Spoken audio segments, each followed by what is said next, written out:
Өткен сабақта балаларымыз терме, насыл өсиет деген тақырыпты өткен болатынбыз. Естеріңізде бар ғой? Терме деген не нәрсе еді балалар? Терме деп не айтады? Қандай термеде не айтылатын еді? Я, айта башлы. Қандай айта башлы? Жақсы мен жаманды салыстырып айтылған. Я, дұрыс айтасың. Жаманды, мынау жаман нәрсе, мынау жақсы нәрсе деп термеде өлеңмен айтатын еді ғой. Естеріңде бар ма?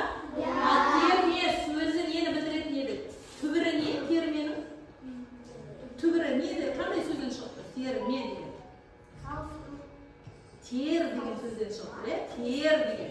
Тер, сосын бар оны терме деп тұр. Яғни жақсы сөздерді теріп айту дегенді білдіретін балалар. Енді қобалжымаңдар, ешқандай да жарай ма? Енді балалар қараңдар, бүгін біз жаңа сабағымызды өтеміз. Бүгінгі сабағымыздың тақырыбы айтыс сөз сайысы деп аталады. Кітаптарынан 34-ші бетті ашыңыз.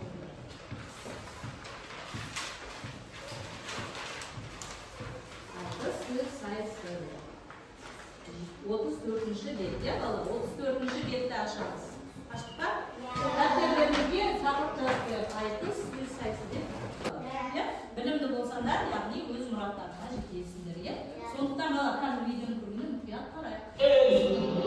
Біздің қазақ бір күн елді істеген, ал ертең шүкіргенді табыс деген. Арғы жағын айтпай-ақ білесің ғой, үшінші көрген кезде чабыс деген. Қаламнан қашағымды аша берші, күнде бола бермейді шабыс деген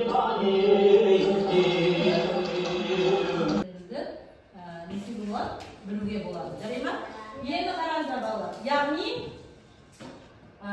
бұл жерде балалар қарасаңыздар, олар өлеңдетіп тақпақтады. Жаңа ғылым таппай, мақтанба деп жаттаған өлеңін айтқан жоқ байқайсыңдар ма? Олар ойдан сол сәтте шығарып жатыр. Тұтындар ма? Яғни ондай ақындарды біз суырып салма дейміз. Суырып салма, яғни ойдан сол мезетте шығарады. Ой, мына жерді қате етіп қойдым, түзеп алайыншы деген болмайды. Түсіндер ма балалар? Яғни суырып салма ақындар ғана айтысқа қатысады. Түсіндер ма балалар? Дәптерге жазып қойсаңдар болады. Суырып салма ақындар ғана айтысқа қатысады. 15 жастан бастап ақындық өнерін ашып кете бастайды. Алғашқы бетте ел аузынан естіген аңыз ертегілерді, қисса жырларды жаттап алып, жиі тойларда айтып жүрген. Көрдіңдер ма балалар? Ақын болу үшін де балалар. Оған бала кезден дайындалу керексіңдер. Сендер өте көп қисса дастандарды жатқа білу керексіңдер. Егер сендерде де өздерінен айтыскер ақын шықсын десеңдер, қазірден бастап сөздік қорларыңды көбейту керексіңдер. Түсінікті ма балалар?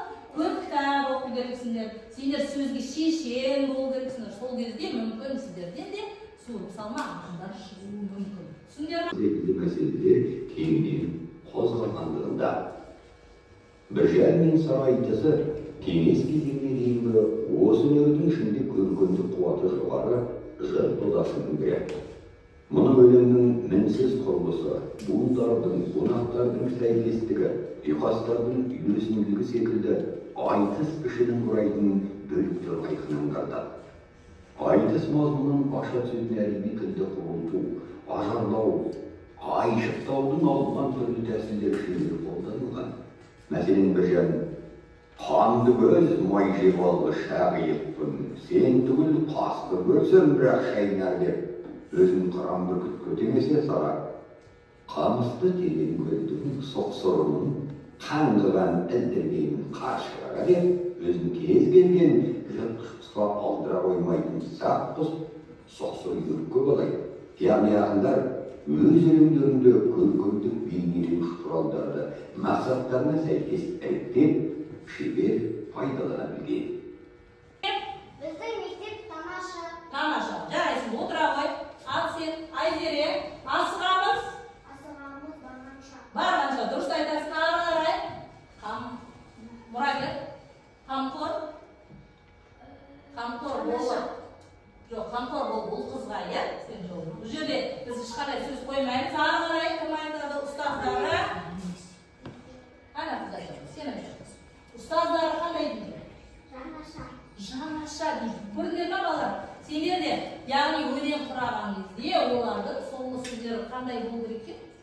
Yuqa сөздер болу керек. Ол жай сөздермен болмайды екен балалар.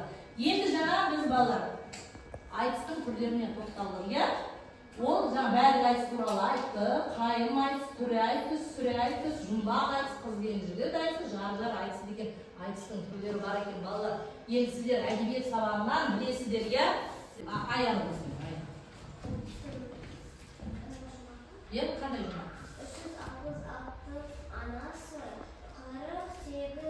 48 болар баласы, 18 бөлек ұясы, ішінде 2 қана жұмыртқасы. Иә, ал жұмбақ сөйлесіп өтеді. Қаз. Қандай? Қаз. Қаз? Жоқ, мұқият тыңдау керексің. Сөзінің мәніне, сөзге мән беріңдер балалар. Қайдан қайталайық? 366 баласы. 366 баласы бар дейді. 360 анасы. 360 анасы. 48 аяғы жоқ, қашады, қанаты ұшады.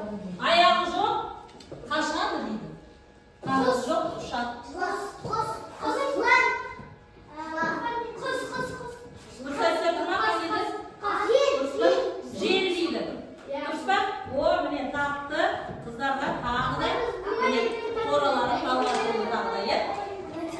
Енді ұлдар кезектесіп айтайық. Мұрагер айтайық. Аспай піскен, қайнамай піскен дейді. Табылдар. Аспай піскен дейді. Қайнатып пісірген жоқ дейді, бірақ қайнамаса да ас болып пісті. Солай ма, Мұрагер? Жеміс па? Жеміс. Не айтып қоясың? Онда мен қыздарға беремін. Қыздар деймін онда. Ал енді балалар қыздар айтады. Дәрия айтсын, Дәрия. Қазір айтасың. Дәрия қайтадан бастайық.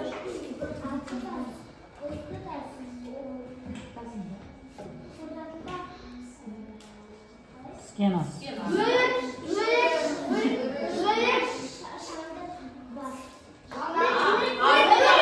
Өрік дейді дұрыс па? Өрік дейді. Өрік емес. Асты Абрикос шабдалы.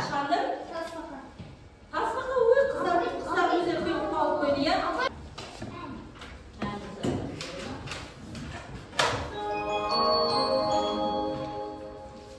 Аузыңызды дөңгелек етіңіз, иә?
көріп шықтым белескен.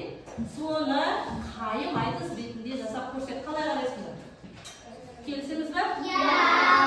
Қазір ұлдар екі жолын айтады. Одан кейін екі жолын қыздар айтады. Қайырман екі жолын сендер, екі жолын сендер айтасыңдар. Жарай ма? Қане орныңызға.